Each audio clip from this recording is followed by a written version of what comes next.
ओशो की बातें, उनका तरीका, उनका अंदाज, ये सब अद्वितीय हैं। जब ओशो अपने प्रवचन देते हैं तो वह एक गहरी ऊर्जा और सहजता से बात करते हैं।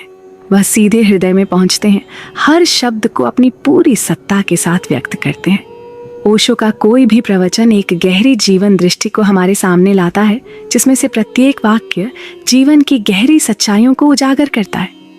द पार्टलेस पाथ, राह के बिना रास्ता का प्रवचन ओशो की उन अद्भुत शिक्षाओं में से एक है जो हमें अपने भीतर की गहराई और वास्तविकता की ओर ले जाती है। आइए इस प्रवचन के प्रमुख बिंदुओं को ओशो की जुबान में विस्तार से समझते हैं। पहला बिंदु, मन और अहंकार से मुक्ति। ओशो कहते हैं, मन और अहंकार तुमसे तुम्हारा सत्य चुराते हैं। तुम जिस व्यक्ति को देख रहे हो वह तुम्हारा सच नहीं है। तुम जो महसूस कर रहे हो वह भी तुम्हारा सच नहीं है। तुम्हारा सच तुम्हारे भीतर कहीं गहरे सोया हुआ है। तुम बस उस अहंकार और मानसिक धुंध को हटाओ जो तुम्हारे आसपास एक दीवार की तरह खड़ी है। जब तक तुम अपने भीतर की शांति और चेतना का अनुभव नहीं करोगे, तुम खुद से बहुत दूर रहोगे। ओशो एक बार एक राजा की कहानी सुनाते हैं जो अपनी पूरी जिंदगी अपने साम्राज्य का विस्तार करने में लगा था। राजा एक दिन अपने शाही बगीचे में बैठा था और उसे एक चिड़िया का डर लगने लगा। राजा ने चिड़िया को भगाने की कोशिश की, लेकिन चिड़िया ने भागने के बजाय और डराया। तब राजा को समझ में आया कि असली शक्ति बाहरी साम्राज्य में नहीं, बल्कि उसकी अपनी अंतरात्मा में है। अहंकार और मन के प्रभाव से वह अपने असल सत्य से दूर हो गया था। मन को शांत करने के लिए ओशो ने सांस पर ध्यान देने की बात कही। जब भी आपका मन कहीं और भटके, उसे बस पहचाने और फिर से अपनी सांस पर ध्यान केंद्रित करें। इसी अभ्यास से आप अपने मन और अहंकार से मुक्ति पा सकते हैं। दूसरा बिंदु, न करना। ओशो कहते हैं, जीवन को करने के बजाय होने दो। तुम जब इन करने के मार्ग पर चलोगे, तब तुम खुद को सबसे अधिक जीवित महसूस करोगे। ये न करना कोई आलस्य नहीं है, ये शुद्ध अस्तित्व का मार्ग है। एक नदी, एक वृक्ष, एक फूल जब बिना संघर्ष के बहते हैं या बढ़ते हैं तो वे सबसे पूर्ण होते हैं। तुम भी उस प्राकृतिक प्रवाह का हिस्सा हो अगर तुम खुद को उस प्रवाह में छोड़ दोगे। एक साधक ने ओशो से पूछा, मैं आत्मज्ञान प्राप्त करना चाहता हूँ, लेकिन मैं कैसे जानूं कि मैं क्या कर रहा हूँ? ओशो मुस्कुराए और बोले, तुम जो कर रहे हो वह अपने आप में सही है, क्योंकि तुम बिना संघर्ष के कर रहे हो। जब तुम बिना किसी अपेक्षा के, बिना किसी मानसिक उलझन के जीवन जीते हो, तो वही तुम्हारी सच्ची साधना है। जब तुम कोई कार्य करो, चाहे वह चलना हो, खाना हो या बातचीत करना हो, तो बस उस कार्य के प्रति पूरी तरह से जागरूक हो जाओ। बिना किसी मानसिक दखल के सिर्फ उस पल में पूरी तरह से उपस्थित रहो। यही नकरना का अभ्यास है जो तुम्हें जीवन के मूल सत्य तक पहुंचा देगा। तीसरा बिंदु, वर्तमान क्षण में जीना। ओशो कहते हैं, तुम हमेशा अतीत की गलतियों और भविष्य के डर में जीते हो, लेकिन तुम भूल जाते हो कि जीवन का सबसे बड़ा उपहार यही पल है, यह अब। जब तुम अपनी पूरी चेतना के साथ इस क्षण में होते हो तो तुम परम शांति और सच्चाई का अनुभव करते हो।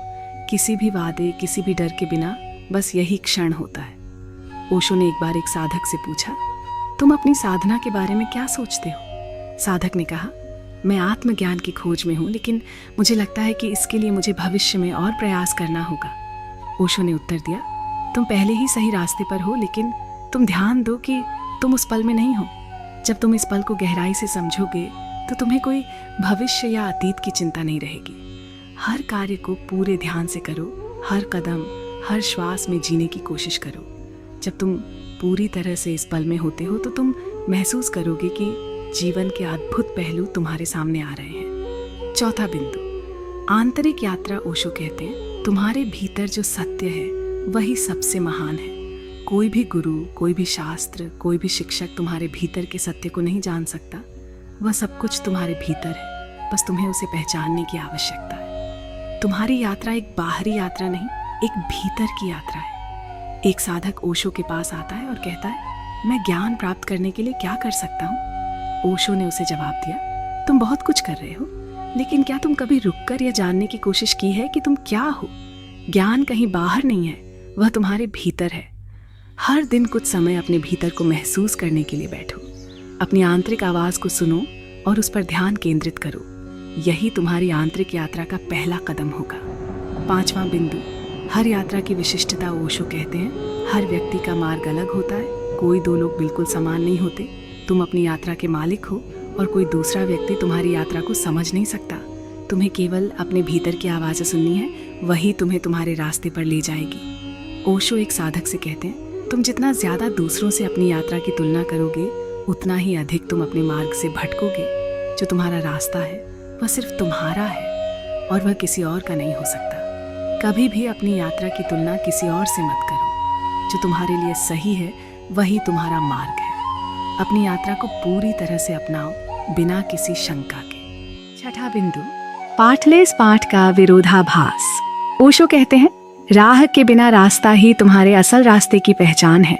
जीवन एक विरोधाभास है। तुम बिना किसी दिशा के चलते हुए भी अपने लक्ष्य तक पहुंच जाते हो।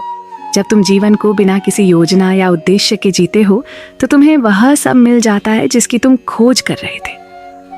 ओशो एक साधक से कहते हैं, तुम रास्ते के बारे में चिंता करते हो, लेकिन असल में तुम जिस मार्ग पर हो वही सबसे सही है। जैसे एक नदी बिना दिशा के बहती है और फिर समुद्र में मिल जाती है, वैसे ही तुम्हारी यात्रा बिना किसी बाहरी मार्गदर्शन के तुम्हें तुम्हारे असली उद्देश्य तक पहुंचा देती है। जब तुम किसी भी कार्य को करो तो उसे बिना किसी उद्देश्य के करो, बस उसे करने का आनंद लो और तुम पाएंगे कि जीवन तुम्हें जिस मार्ग पर ले जा रहा है वह तुम्हारे लिए सबसे सही है।